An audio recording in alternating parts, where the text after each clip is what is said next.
Assalamualaikum warahmatullahi wabarakatuh dan salam sejahtera buat semua murid-murid cikgu yang sedang menonton video Cikgu Nur TV. Baik, hari ini cikgu ingin membincangkan satu persoalan yang sering bermain dalam fikiran kita. Adalah murid cikgu tanya cikgu, cikgu, kenapa sekarang ni kan COVID-19? Jadi ramai orang yang hilang kerja. Ramai juga orang yang tak ada duit. Kenapa Malaysia tak cetak je duit banyak-banyak dan bagi kepada rakyat? Kan rakyat boleh berbelanja. Itu persoalan dia. So, hari ini cikgu nak bincang sedikit. Kenapa sebenarnya negara tak boleh cetak duit banyak-banyak sewenang-wenangnya tanpa kawalan? Baik, are you guys ready? Let's go. Okey, cikgu nak cerita sedikit tentang negara Jerman. Okey, negara Jerman ya. Okey, pada tahun 1914, okey, mata wang negara Jerman ni tukaran dia dengan US dollar, okey, 4.2 kepada 1. 4.2 kepada 1. Tapi pada satu ketika, okey, selepas 9 tahun, okey, tukaran yang 4.2 kepada 1 tu menjadi 4.2 trilion. Okey, trilion kepada 1. Bila dah kita tengok pertukaran dia sangat banyak, betul? Ini menunjukkan mata wang Jerman ni dah jadi tak ada nilai. Okey? Kenapa jadi macam tu? Baik, masa Perang Dunia Pertama dulu, okey, kerajaan Jerman ni, konon-kononnya lah kan. Okey, konon-kononnya dia ni nak membiayai perbelanjaan ketenteraan lah, okey.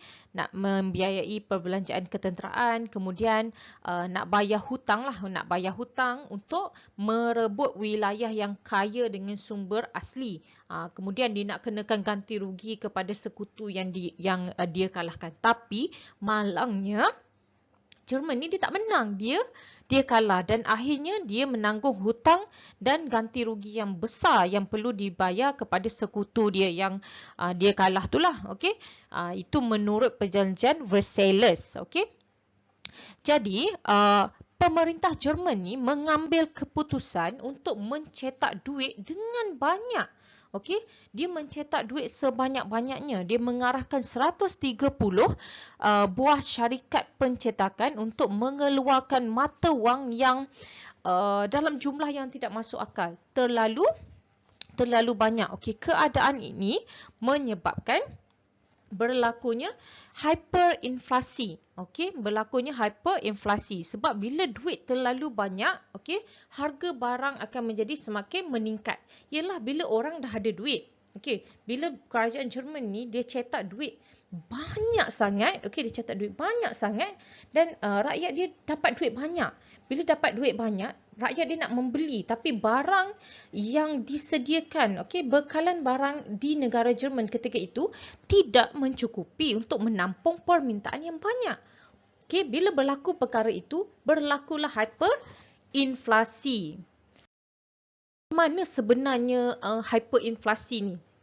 Okey, cuba awak bayangkan ya. Ketika berlakunya hyperinflasi di Jerman, kenaikan harga barang tu secara mendadak dan berterusan tu, contohnya macam ni tau, dia berlaku macam gini. Kalau di restoran, okey, kenaikan harga barang tu berlaku sampai pelayan restoran tu setiap setengah jam dia perlu panjat meja untuk umumkan harga menu yang baru. Maksudnya harga makanan di restoran tu berubah, meningkat lebih tinggi dalam masa setengah jam sahaja. Cuba awak bayangkanlah kita makan di restoran. Kita tengok harga dia RM7. Lepas setengah jam harga dia jadi RM9. Lepas setengah jam harga dia jadi RM11. Dalam masa setengah jam. Okey. Dan kenaikan harga barang ni menyebabkan nilai mata wang Jerman ni jadi tak ada nilai. Okey, kalau awak tengok ni dekat gambar yang terakhir ni kan. Ini bagaimana seorang wanita mengeluarkan duit dia hanya untuk membeli sebuku roti. Waktu tu sebuku roti harganya 4.6 juta. Insane, right? Okey, harga yang sangat tidak masuk Harga yang sangat tidak masuk akal. Dan ada juga kes di mana ada seorang kisahlah okey, ada seorang petugas, okey, dia ambil gaji dia. Gaji dia bawa dalam beg karung. Masa hyperinflasi ni, dia orang terpaksa bawa kereta sorong, terpaksa bawa beg just untuk letak duit gaji dia. Tapi walaupun banyak duit tu, tapi duit tu tak ada nilai. Macam mana nak membayangkan duit tu tak ada nilai? Okey, duit yang dibawa oleh petugas tu dengan beg tu, okey, dicuri. Okey, dicuri oleh pencuri. Pencuri tu dia buang duit tu dan dia bawa lari beg tu. Duit tu dia buang, beg tu yang dibawa lari. Maksudnya beg tu lebih bernilai daripada duit Jerman tu. Itu menunjukkan betapa tak bernilainya duit Jerman pada ketika berlakunya hyperinflasi. Okay, ni cikgu tunjukkan beberapa gambar lah. Ni orang bawa duit ni, guna kereta sorong sebanyak ni. Yang ini gambar di kiri ni, lelaki ni sedang menampal duit di dinding. Dia jadikan duit ni sebagai wallpaper. Okey, kerana harga wallpaper lebih mahal daripada nilai duit ni. So, guna je lah duit ni sebagai wallpaper ya.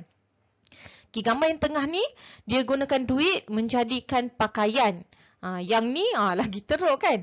Dia bakar duit ni untuk menyalakan api untuk dia memasak. See? Macam kita bakar surat khabar lama je kan. Tak ada nilai. Okay, yang ini gambar ni ada budak lelaki dan budak perempuan ni ditunjuk ni. Ini adalah menara duit. Ini adalah menara duit Jerman. Yang mana setinggi-tinggi menara ini hanya bernilai $1. Okey? Setinggi-tinggi duit ni hanya bernilai $1. Okey, yang ini main susun-susun. Dia ingat duit ni Lego agaknya. Okey. Main susun-susun duit. Jadi Lego. Dia jadi permainan budak-budak je. Okey. Ini situasi di bank pada ketika itu. Bank tu penuh dengan lambakan duit sebab duit dicetak terlalu banyak sehingga jadi lambakan macam ni di bank. Ni nampak budak-budak ni main gunting-gunting je duit kan. Kalau kita dah menjerit dah, gunting duit RM1 pernah menjerit kan sebab very valuable duit kita tu. Tapi kalau duit tu dah tak bernilai jadi macam ni lah. Okay. Alright, yang ini keadaan di mana bila berlaku nilai mata wang Jerman ni dah tak orang kata tak valid lah. Okay, dah tak bernilai. Okay, masyarakat dia pun dah tak percaya dengan mata wang Jerman. Diorang lebih memilih kepada sistem barter. Nak beli barang, buat pertukaran barang. Sebab itu lebih bernilai daripada duit tu. Yang ni pula nampak. Duit dia cantum-cantum buat main layang-layang. Yang ni duit buat stiker tin susu. Stiker tin susu tengok ni harga-harga barang kat sana ni 1 juta harga RM30,000, RM50,000. Sangat mahal. Bunga besar ni pun RM40,000. Ini gambar di mana duit-duit kertas ni dibakar. Okey, dibakar sebab terlalu banyak dibakar. Okey, itu di Jerman. Ini pula berlaku di Zimbabwe. Zimbabwe pun dia berlaku bukanlah masa zaman perang dulu tapi berlaku pada zaman alaf baru ni lah Okey, apabila pemerintah Zimbabwe ni dia mencetak duit sebanyak-banyaknya dan memberikan duit tu kepada rakyat dan menyebabkan rakyat nak berbelanja, permintaan semakin tinggi, barang tak cukup dan menyebabkan harga barang melambung tinggi. Kalau tengok pada gambar ni ini adalah gambar situasi di mana mereka ni bawa duit ni nak pergi beli barang dapur di pasar. Tengok semuanya duduk dengan duit. Okey, di pasar. Tapi ketika ini diorang ada buat macam demonstrasi lah, letak what we call poster lah kan. Okay, starving billionaire. Diorang ni billionaire, duit ada banyak tapi tak ada value. Sebab nak beli 3 biji telur pun harga dia mencecah jutaan ringgit Okey, yang ni nampak diorang bawa duit ni guna kereta sorong. Ni pun mungkinnya boleh dapat beli sebiji telur je kot. Banyak ni. Ini budak ni nak beli roti. Dia bawa duit banyak-banyak ni. Nak beli roti. Okey, ini pula di Venezuela. Okey, Venezuela ni sebuah negara pengeluar minyak terbesar dunia juga. So, pada ketika harga minyak jatuh, pendapatan negara Venezuela jatuh jugalah. Okay? So, pemerintah dia bertindak untuk mencetak duit dengan banyak. Kan mencetak duit kononnya nak cover balik lah pendapatan negara yang menurun tu. Tapi bila dia mencetak duit banyak-banyak, dia menjadi lebih teruk sehingga menyebabkan mata wang Venezuela tu jadi tak ada value. Okey, nampak tak? Ini lambakan duit ni. Ini sebanyak-banyak duit ni hanya mampu untuk membeli seekor ayam. Okey, yang ini untuk membeli satu plate daging. Ni sebuku sabun Palmolive ni. Sebanyak ni duit yang diperlukan untuk beli Palmolive. Okey, yang ni untuk beli tisu. Tisu ni harga dia 4.6 juta. Hui, gila lah. Okey, ni carrot, untuk beli carrot. Ini untuk beli lampin baby. Dan ini untuk beli tomato. Kita boleh tengoklah daripada gambar ni bagaimana keadaan hyperinflasi. Bagaimana keadaan bila negara mencetak wang sewenang-wenangnya sehingga menjadi peningkatan harga barang yang melampau dan menyebabkan lambakan wang itu tidak ada nilai. Kalau kita tengok sebenarnya di Zimbabwe, atas tindakan pemerintah dia mencetak wang yang begitu banyak, mata wang Zimbabwe tu jadi tak ada value dan sekarang memang dah tak boleh digunakan.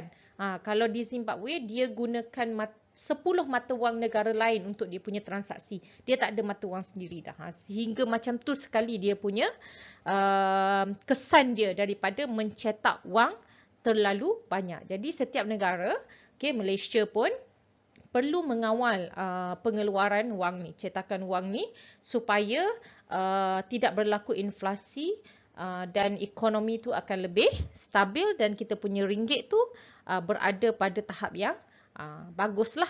Okey.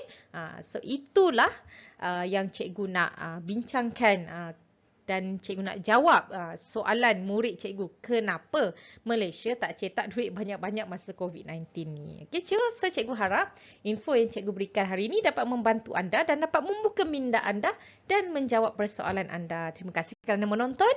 Okay, selamat bercuti Chinese New Year. Assalamualaikum.